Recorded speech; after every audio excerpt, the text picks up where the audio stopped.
2024 সালে সমাজ কল্যাণ ও সমাজ শিক্ষা দপ্তরের অধীনে বিভিন্ন এনজিওকে অঙ্গনওয়াড়ি কেন্দ্রে কাজের সুযোগ করে দেওয়া হয়। অভিযোগ, কাজ শুরু করার কয়েক মাস পর থেকেই সংশ্লিষ্ট কর্মীরা বেতন পেতে সমস্যায় পড়েন।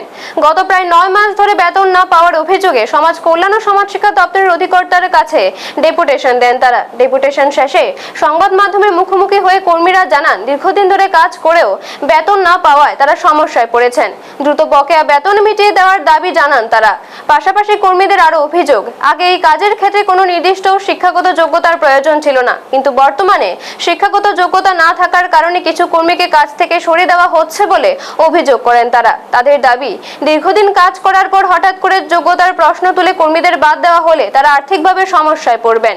তাই বিষয়টি মানবিক দৃষ্টিতে বিবেচনা করে বকেয়া বেতন প্রদান এবং চাকরি সংক্রান্ত সমস্যা সমাধানের জন্য দপ্তরের কাছে আবেদন জানিয়েছেন তারা।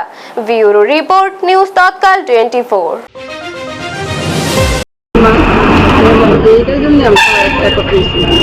কতদিন ধরে বেতন পাচ্ছেন না?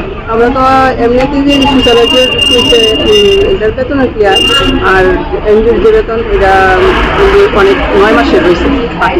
আমরা ফ্রেশ ওয়ার্কার, এনজিও আছে অনেকগুলো, কিন্তু আমরা আসছিলাম TCCW এনজিও কর্মী। আমরা কেউ ফ্রেশ ওয়ার্কার, কেউ হেল্পার।